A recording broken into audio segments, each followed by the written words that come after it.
교회는 전통적으로 오늘과 같은 부활주일, 또 크리스마스, 성탄절, 또 때로는 추수감사주일 같을 때에 찬양을 참 많이 합니다. 오늘과 같은 이런 부활절, 칸타타 이런 걸 참 많이 하죠.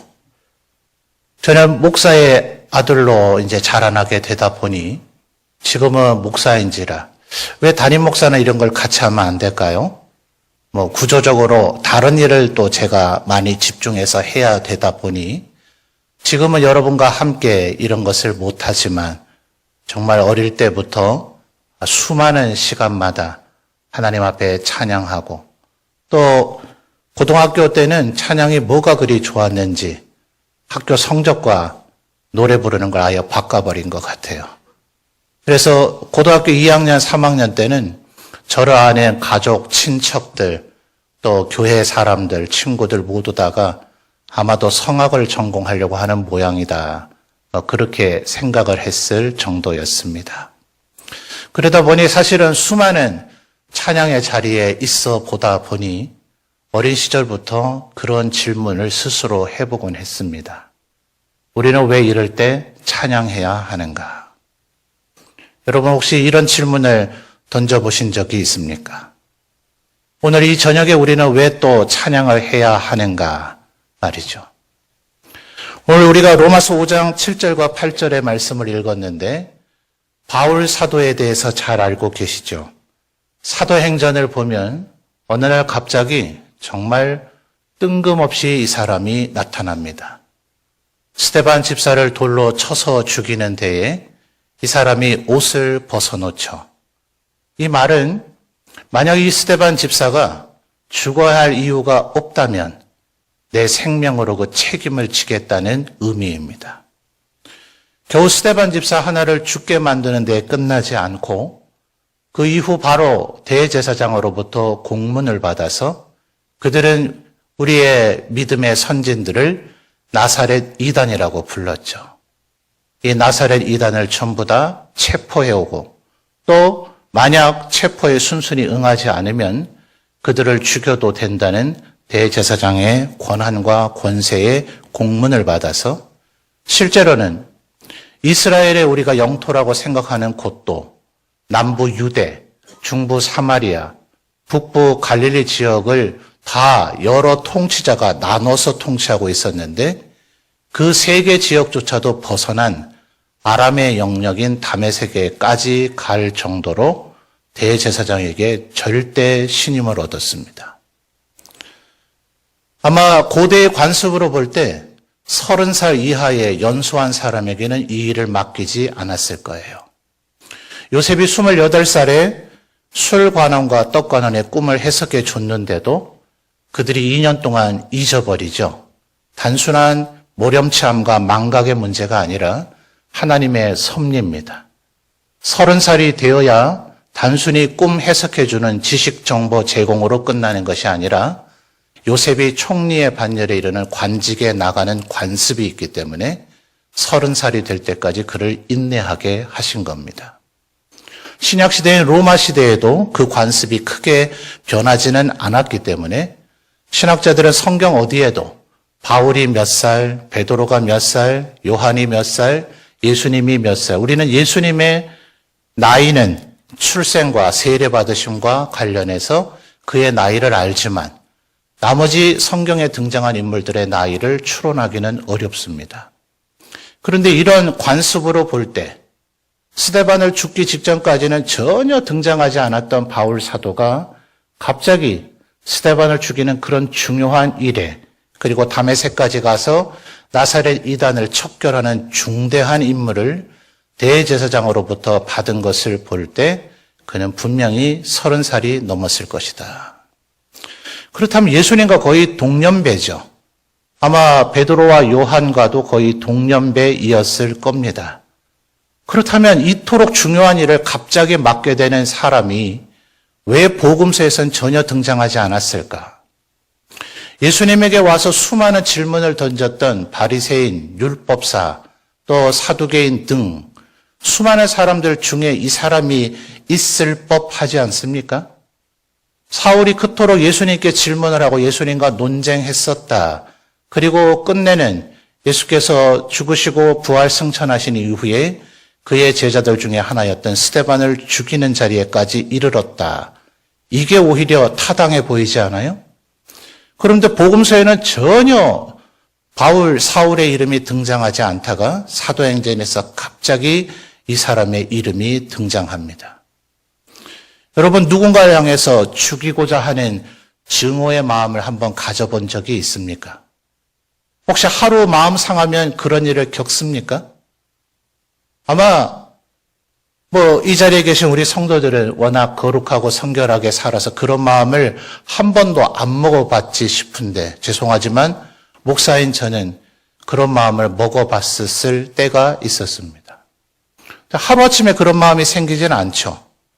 얼마나 그 미움과 증오심이 쌓이고 쌓이면 저 사람을 허락만 된다면 나에게 그런 권한, 권세, 또 그것에 대한 책임을 묻지 않을 수 있는 그런 기회가 주어진다면 죽이고 싶다라는 마음이 들려면 얼마나 많은 증오가 쌓였을까요? 스데반이 뭘 그리 잘못을 했습니까? 그저 예수 그리스도가 얼마나 고귀하신 분인가, 고대로부터 선지자들에 의해서 예언되어지신 분이라는 것을 강론하고 증거한 것밖에 없지 않아요? 그게 그렇게 스데반을 죽이고 싶도록 증오심으로 이를 갈다가 끝내는 그를 성전을 모독했다는 문명을 씌워서 그를 돌로 쳐 죽이기까지 이르게 할 정도의 그런 흉악한 죄입니까? 그렇지 않죠. 그러니 이런 정황을 볼 때 아마도 바울 사도는 예수님이 실제 사역을 행했을 때에 그 모든 것을 보았을 수 있다. 바울 사도는 길리기아 다소의 출신이라 그러죠. 그리고 어릴 때 예루살렘으로 와서 가말리알이라고 하는 탁월한 랍비의 문화에서 지도를 받았다 해요.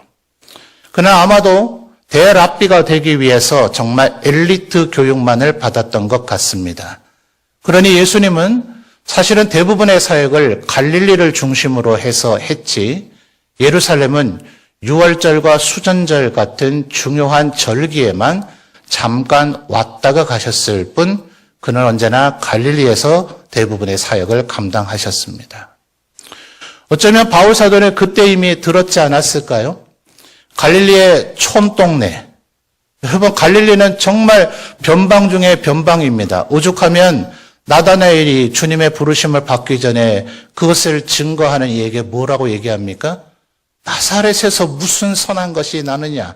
나사렛, 가버나움, 이 갈릴리 영역은 남부 유대와 중부 사마리아, 고대의 북이스라엘과 남유다로 이루어져 있는 이 두 개 지역에서도 아예 제외된, 우리 한국적 정서로 말하면 저 압록 강변, 두만 강변에 거기서 무슨 대단한 인물이 날 수가 있겠어요. 바로 그런 곳이 예수님의 활동 무대였더라 하는 거예요. 그런데 그 촌놈이, 그 촌놈 총각이 계속해서 많은 사람들의 추종자가 생겨집니다. 자기는 이 유대 민족을 이끌어가고자 예루살렘에서 대랍비가 되기 위하여 가장 탁월한 교육만을 받고 있는 그가, 또 그가 어느 날 갑자기 예루살렘에 나타났다 하면 온 사람들의 마음과 혼을 아예 쏙 빼놓는 것 같습니다. 그러니 바울 사도가 이 촌사람 나사렛 예수에 대한 증오심이 얼마나 극에 달했을까요? 그러니 스데반을 죽이는 데에 앞장서지 않았겠습니까? 바울 사도를 뭐라 규정할 수 있을까요? 베드로를 위시한 그 사람들은 소위 복음의 1세대라 부를 만합니다. 이제 이방 지역의 이 사도들을 통해서 예수님을 직접 보고 듣지 못했던 이들이 예수님의 복음을 듣게 되죠. 나이로서의 세대가 다르다는 것이 아니라 1세대는 예수님을 직접 보았고 심지어는 그분과 때로 음식도 먹었고 그분이 행하신 기적을 직접 목격했던 사람들입니다. 2세대부터는 우리와 똑같은데 예수님이 이런 말씀을 하셨대더라. 예수님께서 이런 일을 행하셨대더라. 라는 이야기를 듣거나 기록된 글을 통해서 예수님을 믿는 사람들입니다. 그것으로 생각한다면 바울 사도는 1.5세대라 말할 만하죠. 근데 1세대의 사람들은 자기가 보고 들은 게 전부인 줄 알았어요. 내가 본 예수님은 이랬다. 내가 예수님의 행하신 이 기적을 보았다. 그런데 오히려 바울은 그런 것을 직접 본 적이 없고 언제나 소문으로만 들었죠. 나사렛 이단의 괴수. 그가 사람들의 마음을 혹하고 사람들의 마음을 홀린대더라. 바다 위를 걸었대더라. 오병이어로 5,000명을 먹였대더라. 죽어서 썩어서 냄새가 나는 나사로를 살렸대더라. 이 무슨 말도 안 되는 이단의 무리인가 라고 생각하던 그가 다메섹 도상에서 예수 그리스도를 만나게 됐습니다. 그리고 그는 최소한 3번 이상 하나님이 어떤 분이시며 내가 뭘 잘못 알고 있었을까? 그리고 내가 정말 제대로 알지 못했던 나사렛 예수는 어떤 분인가? 그는 최소 3번의 시기 동안 깊이 묵상할 수 있는 시기가 그에게 주어집니다. 최초에는 다메섹에서 앞을 보지 못했던 3일, 그리고 아라비아 광야에서 꽤나 헤매 다녔던 수년의 세월, 예루살렘의 1세대 그리스도인들이 그를 받아들이지 않아서 고향 다소로 돌아가서 칩거해야만 했던 15년 가까운 세월. 이 오랜 세월을 통해서 오히려 바울 사도는 그리스도를 통해서 계시를 받게 되고 그가 지금까지 적대적으로 생각했던 그리스도는 누구신가에 대한 깊은 묵상의 생각을 하게 됩니다. 그의 묵상의 결과물이 바로 이 로마서, 오늘 우리가 읽은 말씀인 거죠. 바울 사도가 7절에 뭐라고 얘기합니까? 의인을 위하여 죽는 자가 쉽지 않다. 아무리 의롭게 사는 사람이 있다 한들 누가 그를 위해서 죽겠는가? 선인을 위해서 용감히 죽는 자가 혹 있거니와. 아니요, 들어보셨습니까? 자주 있습니까? 사실 이 헬라어로 사용된 혹 있거니와 하는 단어가 조금 부족합니다. 우리에게는 좀 있는가 이런 생각을 갖게 만들거든요. 아닙니다. 가장 부정어법입니다. 그런 사람이 어디 있는가 이런 표현을 지금 바울 사도가 한 거예요. 의인을 위해서 죽는 자도 없고 선인을 위해서 죽는 자도 없는데 8절은 바울 사도 자신을 향한 고백이죠. 우리가 아직 죄인 되었을 때, 아니요, 아직 우리가 아닙니다.